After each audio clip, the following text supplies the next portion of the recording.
अस्तित्व बचाओ, भाईचारा बनाओ प्रबुद्ध जन सम्मेलन में मुझे आपके बीच आने का मौका मिला। आज एक तरफ मुहर्रम का त्योहार है और दूसरी तरफ इस त्योहार के बीच में भी पार्टी अपने संकल्प पे डटी हुई है। पार्टी के लोगों ने जिस तरह से मेहनत की है, उन्होंने अपने मन में ये संकल्प बनाया है कि हमें त्योहार हो, परेशानियां हो, तमाम तरह की समस्याएं हो या कोई भी स्थिति बन जाए, हमें अपने काम को नहीं छोड़ना है, हमें अपने काम को और तेजी लानी है क्योंकि समय अब कम रह गया है। मैं इसके लिए पार्टी के तमाम नेताओं का बहुत बहुत धन्यवाद करता हूं जो इस मंच पर उपस्थित हैं और पार्टी के समर्थन में आए इस पढ़े लिखे बुद्धिजीवी समाज का भी बहुत बहुत धन्यवाद करता हूं जो मेरे सामने उपस्थित हैं। प्यारे साथियों, मैं अपनी बात को शुरू करने से पहले इस बहुजन समाज में जन्मे सभी संतों, गुरुओं और महान पुरुषों को नमन करता हूं।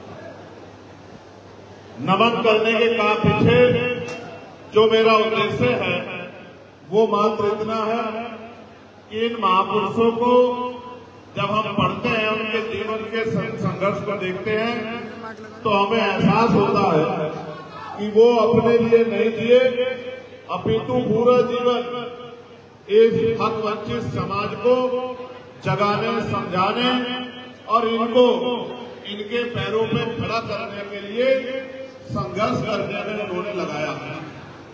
कोई एक भी महापुरुष ऐसा नहीं है जिसने अपने और अपने बच्चे, अपने परिवार की परवाह की हो। हम पे बहुत सारे उदाहरण हैं। मैं जब नाम लूंगा तो उनके बारे में आपको जरूर बताऊंगा। सम्मानित साथियों, मैं भगवान बुद्ध से अगर शुरू करूंगा या फिर जगत गुरु सतगुरु रैदास जी से या गुरु कबीर जी से या गुरु नानक जी से या गुरु वाल्मीकि जी से या संत गाडगे जी महाराज से या नारायण गुरु से, इन सबके जीवन को आप पढ़ोगे तो आपको एहसास होगा कि समाज में जो भ्रांतियां हैं, समाज में जो अंधविश्वास, पाखंडवाद है, समाज में जो ऊंच नीच की भावना है, समाज में जो अधिकारों पर डाका डला है, इन्होंने विचारों के जरिए ही समाज को तैयार करने का काम किया और एक वैचारिक क्रांति जो है पिछले हजारों साल से इस देश में चल रही है, उसी क्रांति का परिणाम है कि आज भारत में संविधान को लागू कराकर बहुत सारे लोगों के जीवन में बहुत बड़ा बदलाव लाने का काम महापुरुषों के संघर्ष से हुआ है। इसी की वजह से मैं हूँ, इसी की वजह से आप हैं और इसी की वजह से मंच पर बैठ के हमें स्वाभिमान, सम्मान से अपनी बात को रखने का मौका मिल रहा है। इसलिए इन महापुरुषों को नमन करना जरूरी है। मैं राष्ट्रपिता ज्योतिबा फूले को, माँ सावित्रीबाई फूले को, माँ फातिमा शेख को, माँ अवंतिका बाई लोधी को, माँ झलकारी बाई गौरी को, मैं माँ वीरांगना फूलन देवी जी को नमन करता हूँ। हमारे बीच में बहन कमलेश यादव जी भी हैं जो मूल निवासी संगठन को चलाती हैं। मैं उनका यहाँ पहुँचने में बहुत बहुत धन्यवाद करता हूँ कि मातृशक्ति भी अपने काम में डटी हुई है। साथ साथ उन्होंने आर्थिक मदद भी की है अपनी मेहनत की कमाई से। इसके लिए मैं उनका विशेष धन्यवाद करता हूँ कि ऐसी दिल्ली होती है बहनें जो अपनी मेहनत की कमाई को समाज के लिए योगदान देती है, मूवमेंट के लिए योगदान देती है। प्यारे साथियों, मैं छत्रपति साहू जी महाराज को, जिन्होंने आरक्षण का फॉर्मूला 1902 में इस देश को देने का काम किया, 50% आरक्षण पिछड़े वर्ग के लोगों को देने का काम किया।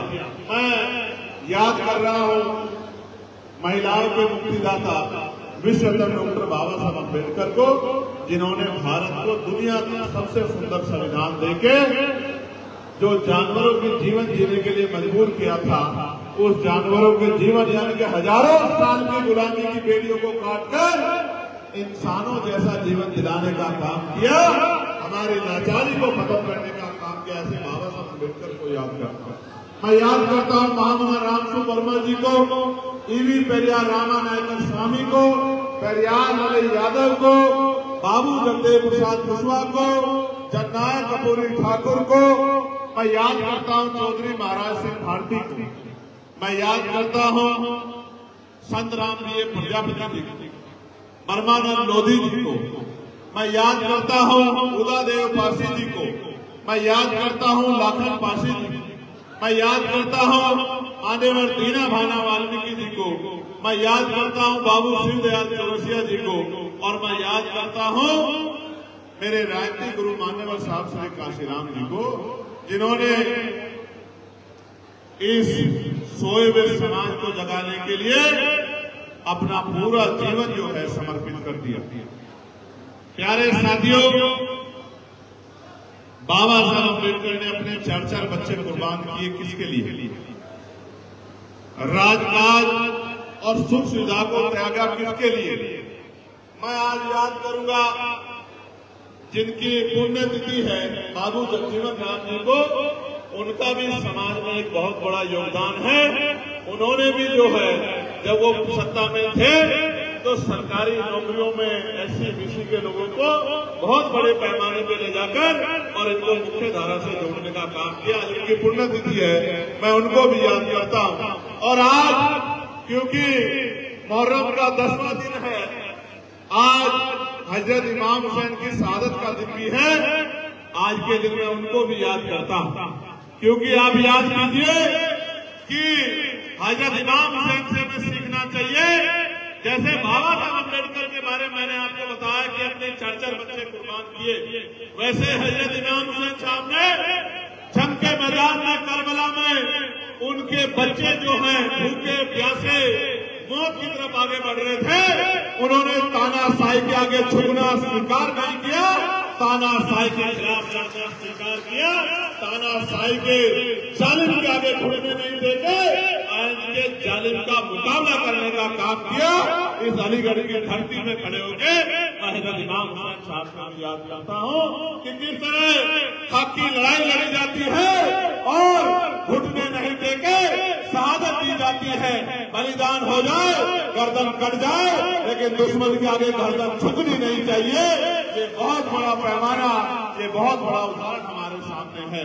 प्यारे साथियों, आज यहाँ जिन साथियों की वजह से उत्तर प्रदेश में आज 9वां सम्मेलन, निमेश साहब 10वां कह रहे थे, हाँ 10वां ही बैठता, लेकिन 9वें सम्मेलन की जो गोरखपुर में था परमिशन कैंसिल कर दी गई थी, इस वजह से 9वां नहीं हो पाया।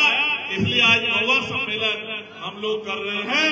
वो 9वां सम्मेलन आने वाले समय में हम लोग करेंगे। प्यारे साथियों, आज ये जो प्रबुद्धन सम्मेलन हम लोग कर रहे हैं, इसका उद्देश्य क्या है, ये बात मैं आपको समझाना चाहता हूं। ये प्रबुद्धन सम्मेलन इसलिए किया जा रहा है कि बहुत सारी पार्टियां ये कहती हैं कि एक ही जात के लोग प्रबुद्ध होते हैं। वो पुराने समय से एक ही जाति के लोगों का प्रबुद्धन सम्मेलन कराते हैं और ये कहते हैं कि यही प्रबुद्ध है, यही रास्ता दिखाएंगे, इनके पीछे हमें चलना है। और मैं भगवान बुद्ध को मानने वाला चंद्रशेखर आजाद और आजाद गुलामी की बेड़ियों को काट के अपनी मानसिक गुलामी को छोड़ के आजाद हुए समाज से ये आज प्रबुद्धन सम्मेलन के माध्यम से ये बात रखना चाहता हूं कि मनुवादी व्यवस्था में तो ये बात मानी जाती थी कि जाति के आधार पर कोई प्रबुद्ध हो सकता है, लेकिन बाबा साहब अम्बेडकर के संविधान ने तो ऐसी व्यवस्था की है। प्रबुद्ध का मतलब है जो समाज का नेतृत्व करता है, समाज को राह दिखाता है, जो डॉक्टर है, जो इंजीनियर है, जो वकील है, जो जज है, जो पटवारी है, जो सेक्रेटरी है, जो IAS है, जो IPS है, जो समाज में लेखक है, जो पत्रकार है। मैं बड़ी जिम्मेदारी से कह रहा हूं कि भारतीय संविधान के कारण आज हक वंचित समाज में भी प्रबुद्ध जन समाज पैदा हो गया है, प्रबुद्ध जन लोग पैदा हो गए हैं। आज हमें वकील भी है, आज हमें डॉक्टर भी है, आज हमें इंजीनियर भी है, आज हमारे पास जज भी है, आज सीओ भी हमारे पास है, एसएचओ भी हमारे पास है, इंस्पेक्टर भी हमारे पास है, आईएएस आईपीएस भी हमारे पास है, एडीएम एडीएम भी हमारे पास है, प्रमुख सचिव भी हमारे पास है। आज इस संविधान की वजह से हकवंचित समाज की महिलाएं राष्ट्रपति बनने लगी हैं। आज इस संविधान की वजह से महिलाएं प्रधानमंत्री बनने लगी हैं। आज इस संविधान की वजह से महिलाएं मुख्यमंत्री बनने लगी हैं। राज्यपाल उत्तर प्रदेश में महिला है। अगर इसका श्रेय किसी को जाता है तो वो डॉक्टर बाबा साहब अम्बेडकर को जाता है। हमें दोनों हाथ उठा के बाबा साहब अम्बेडकर का धन्यवाद देना है। प्यारे साथियों, ये जो प्रबुद्ध जन सम्मेलन है, ये एक आईना है अपने समाज को, जो हक वंचित बहुजन समाज है उनको बताने के लिए कि लोकतंत्र में तो जिनका वोट होता है वही सबल होते हैं, वही ताकतवर होते हैं, वही पॉलिसी बनाते हैं, वही लोगों के लिए पॉलिसी बना के लोगों के जीवन को सुगम बनाते हैं। राजतंत्र में तो ये अधिकार राज परिवारों के पास सुरक्षित था, लेकिन बाबा साहब अम्बेडकर ने जब वोट का अधिकार दिलाया तो ये बात सुनिश्चित कर दी कि आज मैंने रानी का पेट जीत दिया है, आज के बाद राजा आपकी वोट से तैयार होगा, बैलेट बॉक्स से तैयार होगा, आपकी उंगली में इतनी ताकत दे दी है, जिसे चाहे कुर्सी में बिठा दो और जिसे चाहे जमीन पर पटक दो। मगर मेरे भोले वाले समाज के लोगों, बाबा साहब ने तो कहा था जिस समाज में 10 डॉक्टर, 10 इंजीनियर, 10 वकील तैयार हो जाएंगे, उस समाज के हक अधिकारी को कोई छीन नहीं सकता। आज तो आप पे लाखों डॉक्टर, लाखों इंजीनियर, लाखों जज, लाखों वकील तैयार हो गए हैं, लेकिन देश में आपके हालात क्या है, ये आपको अपने और अपने परिवार के, अपने रिश्तेदारों के बीच में चिंतन करना चाहिए।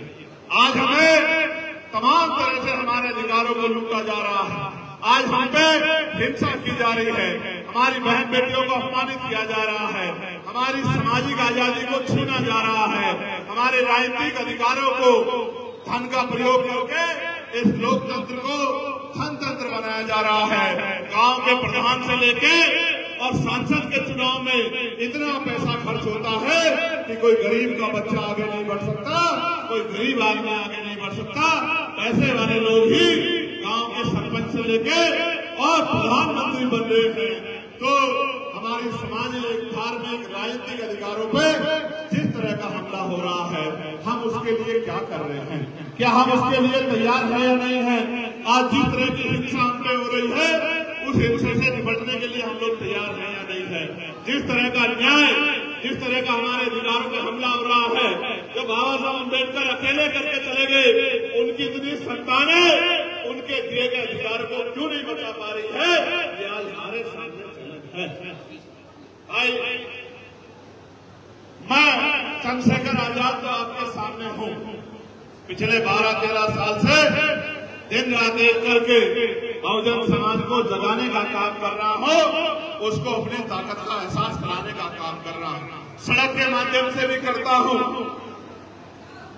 जेल जाना पड़ता है तो वहां से भी करता हूँ, लाठियां खानी पड़ती है वहां से भी करता हूँ, गोली खानी पड़ती है वहां से भी करता हूँ, तमाम तरह से मानसिक उत्पीड़न किया जाता है उससे भी करता हूँ, लाठियां बजा के हड्डियां तोड़ दी जाती है उससे भी करता हूँ, और अब पार्लियामेंट के माध्यम से भी आपकी आवाज को उठाने का काम करता हूँ। देश भर का कोई ऐसा विषय नहीं है जिसको मैं उठाने का काम नहीं करता। आज भी यहाँ पर बैठे बैठे मेरे पास कुछ ज्ञापन मुझे सौंपे गए हैं। मैं पंचायत सहायकों का एक ज्ञापन मेरे पास आया है, मैंने उसमें पत्र भी लिखा था। मैं पंचायत सहायकों को विश्वास दिलाता हूं, इस बार पार्लियामेंट में उनकी मांग को हम लोग जोर शोर से उठाएंगे। प्यारे साथियों, अब आवाज को आगे बढ़ाते हैं, लेकिन आगे बढ़ाने से पहले आपको और मुझे यहाँ जिनकी वजह से हम लोग आप आए हैं, मैं अपनी पार्टी के उन तमाम नेताओं का धन्यवाद देता हूँ। हमारे प्रदेश के अध्यक्ष सुनील चित्तौड़ जी, भाई राष्ट्रीय कोर कमेटी के मेंबर और राजस्थान के प्रभारी सतपाल चौधरी जी, महेश चंद्रा जी, हमारे पूर्व विधायक जिन्होंने लंबे समय से यहां पार्टी के झंडे को मजबूत करने का काम किया है और पार्टी को ताकत देने का काम किया है। इस बीच में उनके परिवार में भी कई सारी परेशानी आई है। महेंद्र चौधरी जी, गुफरान नूर साहब, अमर सिंह यादव जी पूर्व विधायक, बहन अर्चना गौतम जी, पीताम्बर सिंह प्रजापति जी, रविंद्र बघेल जी, वीरेंद्र सिंह सूर्यवंशी जी, मंडल अध्यक्ष युवा मोर्चा मोनू जाटव जी, वेद प्रकाश जी, जो किसान मोर्चा के मंडल अध्यक्ष हैं, चौधरी ओमवीर सिंह सुमन जी, जो मिशन 78 के मंडल अध्यक्ष हैं, मोहम्मद नईमुद्दीन जी, जो भाईचारा मुस्लिम भाईचारा के मंडल अध्यक्ष हैं, ललित गौतम जी, जो लीगल सेल के मंडल अध्यक्ष हैं, योगेश गौतम जी, जो मंडल प्रभारी स्वच्छता अभियान के डॉक्टर चंद्र बोस जी, श्रीमती दुर्गेश कुमारी जी, सुमन गौतम जी, पूरण सिंह जी, रामनाथ सिंह जी, जगदीश माहौर जी, देवी सिंह रोहेला जी, अतुल वाल्मीकि जी, पुष्पेंद्र प्रजापति जी, विनय यादव जी, रिजवान अहमद जी, प्रकाश चंद जी, विशाल जी, उदयवीर सिंह जी, चंद्र प्रकाश मौर्य जी, जावेद खान जी, रोहित कुमार जी, डॉक्टर शिव सिंह जी, गजेंद्र बघेल जी, जितेंद्र टाइगर जी, बच्चू सिंह दरोगा जी, सुनील कुमार सूर्यवंशी जी और तमाम वो साथी जिनमें हमारे वरिष्ठ पत्रकार संजीव जी जो यहाँ चल के आए हैं और भाई गुरुचरण सिंह जी पूर्व रिटायर इंस्पेक्टर, तमाम साथी मैं इनका धन्यवाद करता हूँ क्योंकि इन्हीं की वजह से मुझे आपके बीच में पहुंचने का मौका मिला। प्यारे साथियों, मैं आपका भी धन्यवाद करता हूं कि आपने इस गर्मी में, मैं तो समझ रहा हूं ना, मेरे हाल देखो, पसीना निकल रहा है पूरा और बार बार चीजों को संभालने की कोशिश कर रहा हूं, लेकिन आप देखो, आप पे तो कूलर भी नहीं है, यहाँ तो मेरे पीछे कूलर लगा हुआ है, लेकिन आप तो इतनी गर्मी में बैठे हैं। मैं आपका भी बहुत बहुत धन्यवाद करता हूं। मैं अपनी बहनों का भी बहुत बहुत धन्यवाद करता हूं, जो बहनें हमारी यहाँ बैठी हैं, जो अपना काम छोड़ के आई हैं। अपनी बहनों का बहुत बहुत धन्यवाद करता हूं। प्यारे साथियों, हमने सम्मेलन के जरिए कुछ विषय, हेलो भाई ऐसा मत करो, प्रबुद्धजन सम्मेलन के जरिए कुछ विषय हमने, जो बहुत महत्वपूर्ण विषय है, उन पर चर्चा कराने का एक जिम्मेदारी उठाई है। आप समाज का पढ़ा लिखा तबका है, आज आप यहाँ आए हैं, यहां से खाली हाथ लौट जाओगे तो इससे समाज का कोई भला नहीं होगा। आप जब यहां आए हैं तो मेरे द्वारा जो बातें आपको बताई जा रही हैं, मैं आपसे आशा विश्वास करूंगा कि आप उन पे जाके अपनी गांव में, बस्तियों में, परिवारों में, रिश्तेदारों में, बच्चों से, बच्चियों से, माओ से, बहनों से चर्चा जरूर करेंगे। करेंगे नहीं करेंगे बताओ? दोनों हाथ उठा के बताओ जो लोग चर्चा करेंगे। उठा के रखो 15 मिनट, तभी मानूंगा मैं इस बात को। दोनों हाथ उठा के रखो 15 मिनट, तभी माना जाएगा कि आप चर्चा कर पाओगे। अच्छा बैठ जाओ, बैठ जाओ, बैठ जाओ, बैठ जाओ, नीचे कर लो। धन्यवाद। प्यारे साथियों, एक मांग जो हमने सबसे पहले पार्लियामेंट में उठाई वो थी जातिगत जनगणना की, कि देश में 1931 के बाद, 1931 के बाद 2025 आ गया है, अभी तक जातिगत जनगणना नहीं हुई है। इसलिए हमने मांग उठाई थी पार्लियामेंट में भी। काशीराम साहब कहते थे जिसकी इतनी संख्या भारी उसकी उतनी हिस्सेदारी। हमने पहले दिन जब मैं पार्लियामेंट में गया तो सबसे पहले यही मांग उठाई कि बाबू जगदेव प्रसाद कुशवाहा कहते थे कि धन धरती राजपाट बट के रहेगा, शोषितों को उनका हक मिलेगा। मैंने पार्लियामेंट में कहा कि जातिगत जनगणना होनी चाहिए। अभी कुछ दिन पहले सरकार ने कहा जातिगत जनगणना हम लोग कराएंगे, लेकिन बात सिर्फ जातिगत गणना की नहीं है। जातिगत गणना तो एक शुरुआत है। जातिगत गणना में ये जानकारी बहुत जरूरी है कि देश में पिछड़ों की आबादी कितनी है। इस देश में दलितों की, आदिवासियों की आबादी कितनी है, इस देश में सामान्य जाति की आबादी कितनी है, ये तो एक पहलू हुआ। असल बात ये जानना है कि किसके घर में 4 पहियों की गाड़ी है, किसके घर में 2 पहियों की गाड़ी है, किसके पास खेती के योग्य जमीन है, किसके पास पक्का मकान है, किसके पास पक्की दुकान है, किसके पास हेलीकॉप्टर है, किसके पास हवाई जहाज है, किसके पास बस है, किसके पास एयरपोर्ट है, किसके पास पोर्ट है, किसके पास सरकारी नौकरी है, किसके पास पहनने को कपड़े हैं, किसके पास खाने को राशन है, किसके बैंक में कितना पैसा है, और कौन है जो चुनाव पे भूखा सो रहा है, वो कौन है? वो कौन है जो मंदिरों के, मस्जिदों के, गुरुद्वारों के बाहर भीख मांग रहा है? वो कौन है जिसके सर पे छत नहीं है? वो कौन है जो जनरल डिब्बों में, सर बोगियों में, एक बोगियों में हजार लोग जानवरों की तरह भर के जा रहे हैं? इसकी जानकारी लगनी चाहिए। ये कौन लोग हैं जो ट्रेन के एसी वाले डब्बे का टिकट नहीं करा पा रहे हैं? ये कौन लोग हैं जिनकी बहन बेटियों पे जुल्म हो रहा है? ये कौन लोग हैं जिनको देश के प्रधानमंत्री सस्ता राशन दे रहे हैं? इसकी जानकारी आनी चाहिए और देश के सामने वो जानकारी जानी चाहिए। हर एक आदमी को पता होना चाहिए कि उनकी संख्या क्या है और उनको बजट में से मिल क्या रहा है। सारा खेल इस देश में ना जाति की लड़ाई है ना धर्म की। जानबूझ के दुश्मन जो सत्ता में बैठा है वो जाति के आधार पर लड़ाता है, धर्म के आधार पर लड़ाता है। उसका कारण क्या है जानो।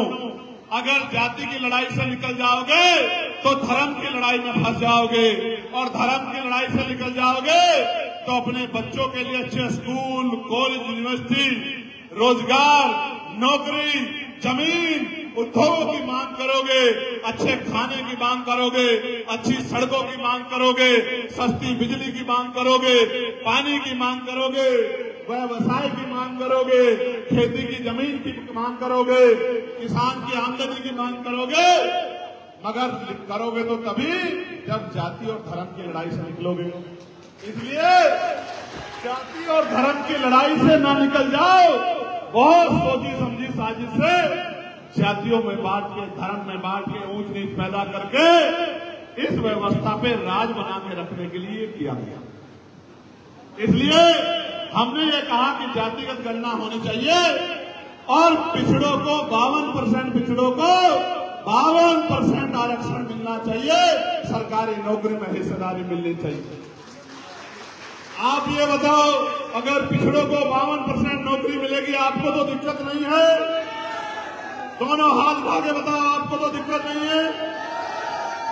मैं ये बात यही बताना चाहता हूं, जो लोग कहते हैं कि इनका हक ये खा रहे हैं, इनका हक यही खा रहे हैं, हम मूल निवासी किसी का हक नहीं खा रहे हैं। हमें तो आपस में लड़ा के, और लड़ाने वाला राज कर रहा है और उसकी कोई पार्टी नहीं है।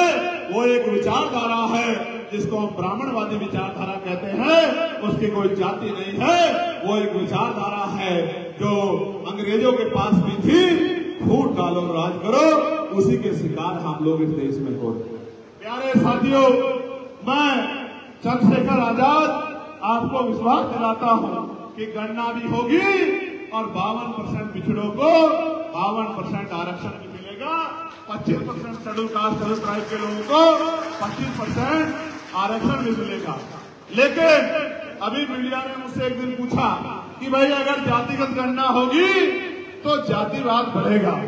तो भाई मुझे बताओ, जातिगत गणना से जातिवाद बढ़ता है या इटावा में कथा करने वाले की चोटी काट के और पेशाब से उसको जो है मिला के जातिवाद बढ़ता है? ये बताने का काम करो। आप झूठ मत बोलो। आप ये बताओ आप बताओ, पिछड़े वर्ग का आदमी प्रधानमंत्री तो बन सकता है लेकिन व्यास की गद्दी पे नहीं बैठ सकता। ये बताने का काम करो, आप ये बताने का काम करो कि जिनका राजकाज होता है उन्हीं को सम्मान मिलता है। आप ये बताओ कि पिछड़ों को 27% आरक्षण क्यों दिया और 27 में से भी मध्य प्रदेश हो, अन्य कई स्टेट हो 15% भी नहीं देते, वो मांग ना ले।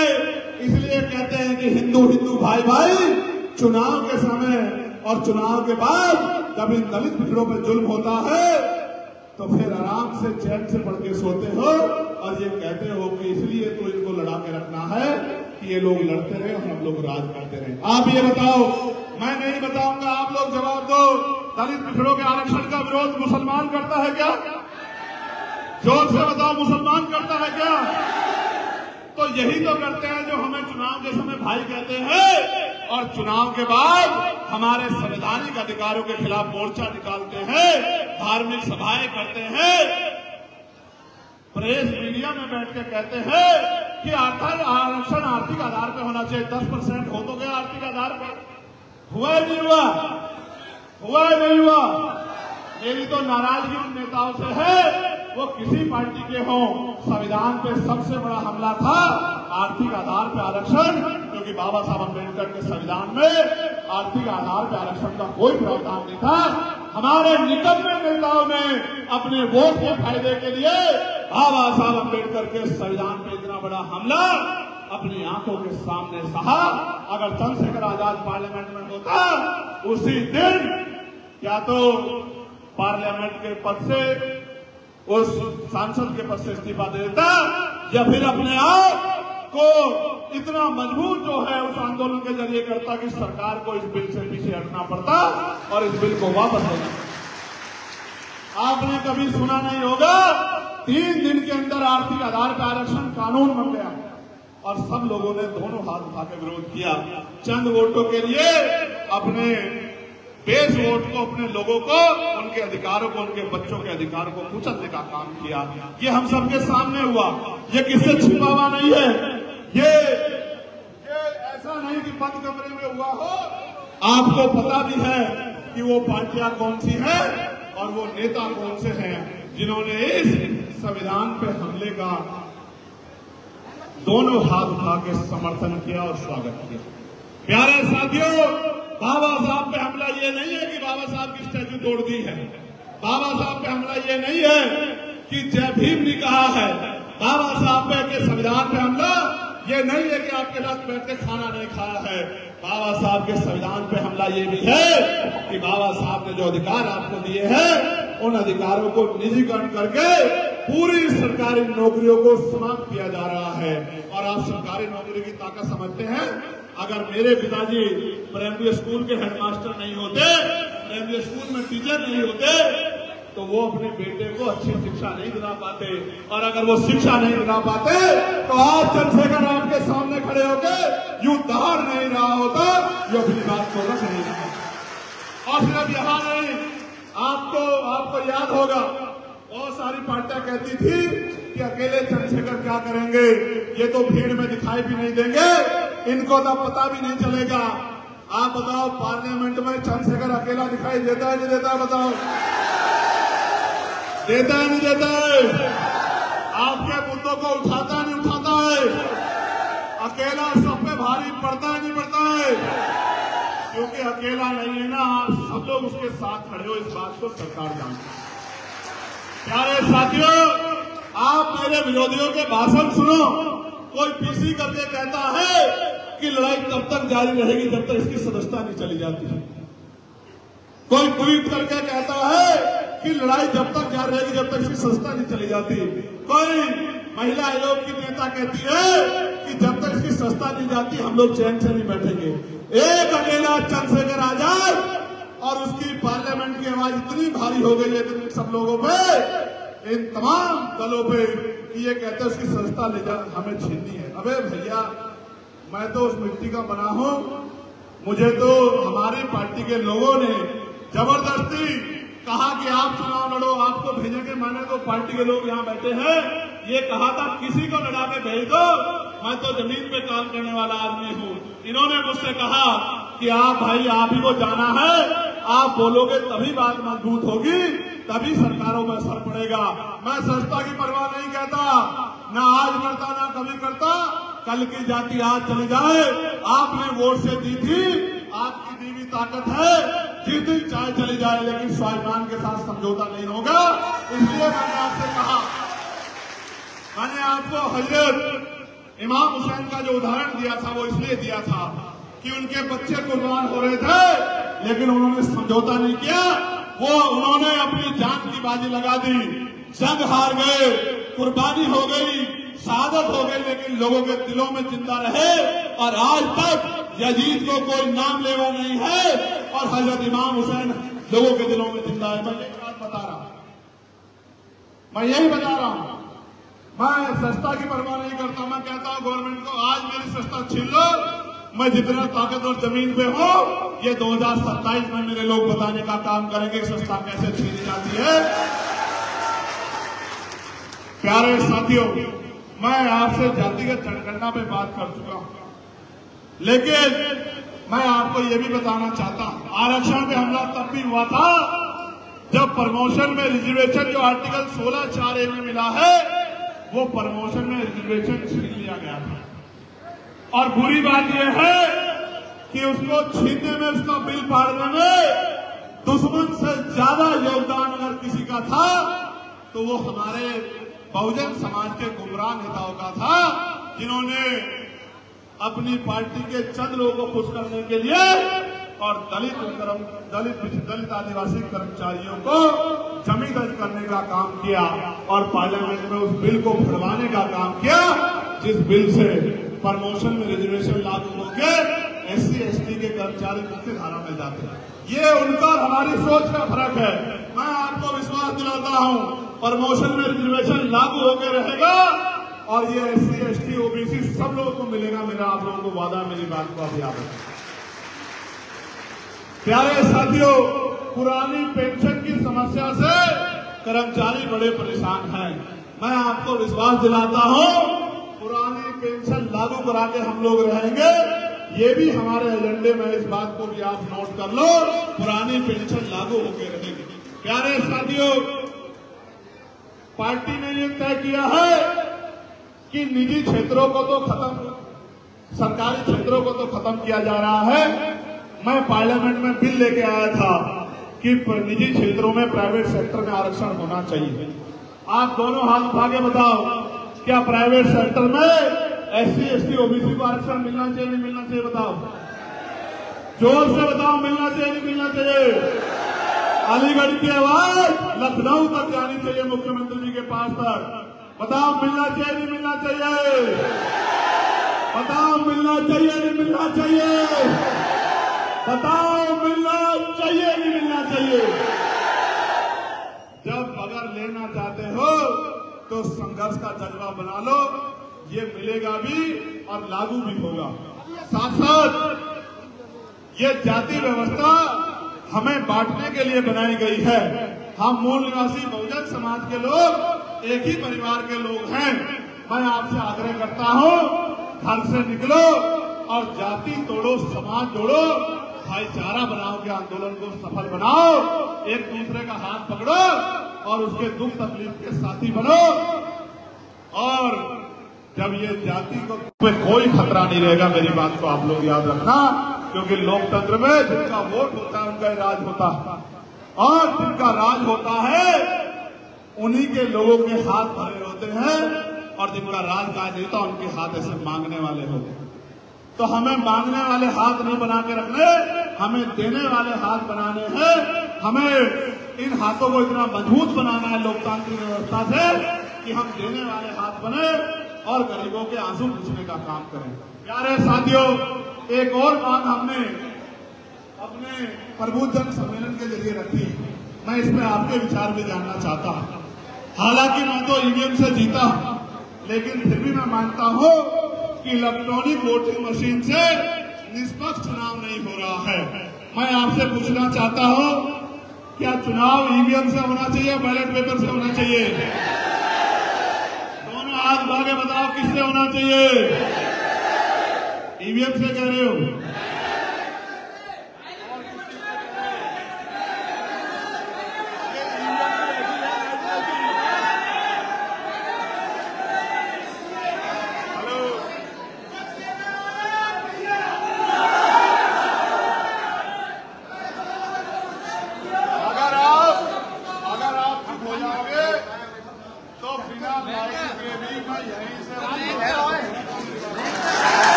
के भी अपनी बात को रख सकता हूं अगर आप मेरी बात पे पहले यही समझा रहा हूं आपको, इसीलिए नाराजगी जाहिर कर रहा था। आपसे कह रहा हूं एक बार मेरी बात पे, महापुरुषों के मिशन पे एक बार पहरा देके देखो। अगर आपकी तरफ किसी गरीब की तरफ कोई आंख उठा दे तो तब मेरा हाथ पकड़ के कहना कि भाई आप झूठ बोल रहे थे।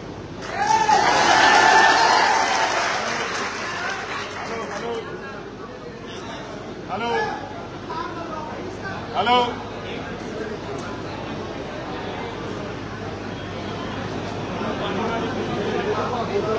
हेलो हेलो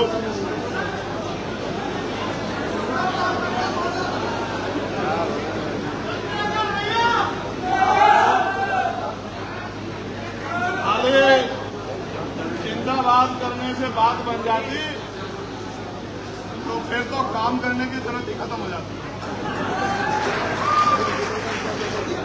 हेलो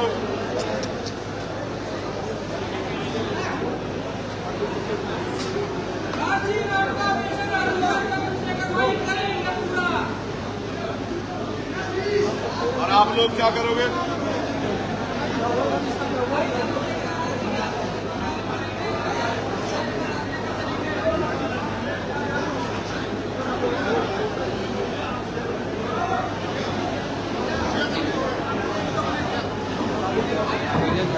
हेलो, तो इधर से लाइट की गैर मौजूदगी में देखो, मैं तो मानता हूं जो होता अच्छे के लिए होता है। मेरा हेलो हेलो मेरा कुदरत में बड़ा भरोसा है। मेरा कुदरत में, प्रकृति में बड़ा भरोसा है। इसलिए मैं मानता हूं जो होता है अच्छे के लिए होता है। घबराना नहीं चाहिए, क्योंकि जब आप बड़े लक्ष्य की तरफ निकलते हैं तो कठिनाइयां आपके रास्ते में आती हैं। कुदरत आपकी परीक्षा जरूर लेती है, उस परीक्षा में धैर्य रखना चाहिए। तो मैं आपसे पूछ रहा था, ये भी मशीन है जिस पर मैं बात रख रहा हूं, और वो जो वोट पड़ती है वो भी मशीन है। तो बताओ, चुनाव ईवीएम से होना चाहिए बैलेट पेपर से? ईवीएम कह रहे हो क्या? जब मैं ईवीएम कहूंगा आप हाथ उठाना तो मैं मानूंगा आप ईवीएम का समर्थन कर रहे हैं, और जब मैं बैलेट पेपर कहूंगा आप हाथ उठाओगे तो मैं मानूंगा बैलेट पेपर का समर्थन कर। ठीक है? तो आप चुनाव बैलेट पेपर से चाहते हैं क्या? नीचे करो। तो अब ईवीएम पे पूछने का तो मतलब ही खत्म हो गया। जब आप बैलेट पेपर से चाहते तो ईवीएम की तो बात ही खत्म होगी ना। तो ठीक है, हम ये चाहते हैं कि बैलेट पेपर से चुनाव होना चाहिए, जिससे चुनाव में जो वोटों की लूट हो रही है वो ना हो। लेकिन एक उधर से नौजवान ने नारा लगाया, चंद्रशेखर भैया जिंदाबाद। तो सिर्फ जिंदाबाद से काम नहीं चलेगा मेरे भाई। अगर जिंदाबाद के नारे से बिना काम किए हमारा जीवन बदल जाता तो बाबा साहब अम्बेडकर को अपने 4-4 बच्चों को कुर्बानी नहीं देनी पड़ती। इधर से नारा आया, काशीराम साहब का मिशन अधूरा और चंद्रशेखर भाई करेंगे पूरा। और मैंने पूछा भाई आप लोग क्या करोगे? तो कह रहे जी, फिर थोड़ी देर रुक के कह रहे कि भाई हम आपका साथ देंगे। तो भाई अगर आप मेरा साथ दे दोगे तो 27 में आपकी कलम को लखनऊ पहुंचा दूंगा, 5 कालिदास मार्ग में। मेरी बात को याद रखना। और जब आपकी कलम 5 कालिदास लखनऊ में होगी तो आप ये देखना कि आपके बच्चे बेरोजगार नहीं घूमेंगे और जाति धर्म के नाम पर आपके साथ गैर बराबरी नहीं होगी, कोई जुल्म जाति नहीं होगी, बल्कि खुशहाली आपके घरों तक पहुंचेगी। आपकी आंख में आंसू नहीं आएंगे और अगर आएंगे तो वो खुशी के होंगे, गम के नहीं होंगे। मेरा वादा आप लोगों को। प्यारे साथियों, यहां अलीगढ़ में मैं पहले भी आया था। आपको याद होगा अलीगढ़ में जब आया था, जब एक बच्चे को मार दिया गया था, उसका परिवार धरने पे बैठा था और तब मैं सांसद बना था, बहुत लोग जुटे थे। तब जाके उस परिवार की कुछ मांगों को पुलिस ने मांगा था। फिर मैं उसके बाद भी एक बार आया था जब यहां मॉब लिंचिंग हुई थी और मॉब लिंचिंग करने वालों पे ही, उन मुस्लिम बच्चों पे ही मुकदमा दर्ज कर दिया गया था जिनके परिवार के व्यक्ति को पीट के मार दिया। फिर मैं यहां तिवारा भी आया था जब हमारे पार्टी के नेताओं पे, उनके परिवार पे झूठे मुकदमे में लगे और तथाकथित गोरक्षकों ने 4 मुस्लिम नौजवानों को पीट के अधभरा करके और मरा हुआ समझ के जो छोड़कर चले गए थे और अस्पताल में वो जिंदगी मौत के बीच लग रहे थे। तब मैं आया था, उनके ऊपर आरोप लगा के मुकदमा भी कर दिया झूठा कि भाई ये तो प्रतिबंधित मांस ले जा रहे थे। बाद में जब रिपोर्ट आई फॉरेंसिक लैब की तो माना गया कि वो प्रतिबंधित मांस नहीं था, वो जो यही लोग फैक्ट्री लगा के सरकार के लोग मांस बिकवा रहे हैं, वो वही मांस था, यानी कि वो लीगल काम कर रहे थे। लेकिन फिर भी उनके खिलाफ झूठा मुकदमा यहां के नेताओं के दबाव में कर दिया। प्यारे साथियों, मैं जाने से नहीं डरता, मैं तो अपने जीवन का एक सेकंड लगा दूंगा। सड़क में रहूं, पार्लियामेंट में रहूं, घर में रहूं, जेल में रहूं, कहीं चला जाऊं। जिस दिन गोली लगी थी उस दिन ये तय कर लिया था कि ये जो जीवन मिला है दोबारा से एक एक कण, एक एक मिनट खून का के कतरा इन बहुजन समाज के महापुरुषों के आंदोलन को कामयाब करने के लिए लगा देना, परवाह नहीं करनी। प्यारे साथियों, आज मुहर्रम का त्योहार मन रहा है।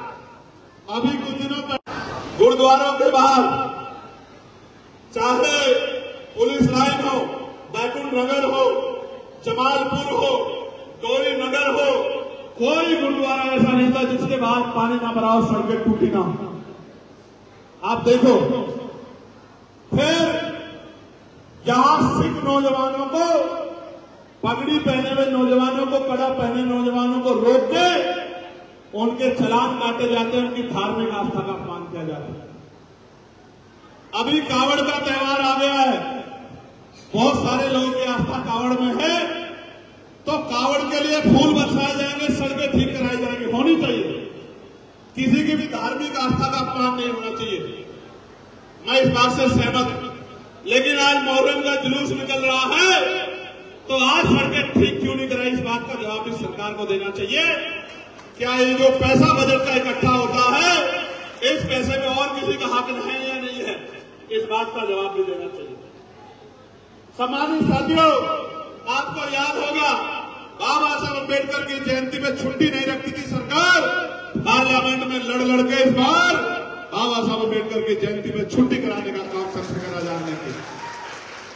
और मैंने तो कहा कि वो पहले कानून मंत्री, संविधान निर्माता, राष्ट्रीय पर्व बनना चाहिए। जैसे 15 अगस्त 26 जनवरी को मनाया जाता है, राष्ट्रीय पर्व बनना चाहिए।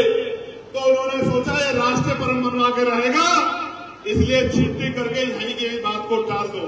लेकिन मैं आपसे कह रहा हूं, छुट्टी नहीं, राष्ट्रीय पर्व मनाया जाएगा। बाबा साहब अम्बेडकर के सम्मान से कोई समझौता नहीं होगा। आज जगह जगह पे बाबा साहब की स्टैच्यू तोड़ी जाती है, क्यों? उसका कारण, इसका कारण एकमात्र ये है कि बाबा साहब अम्बेडकर बहुजन समाज से आते थे और उन्होंने बहुजन समाज के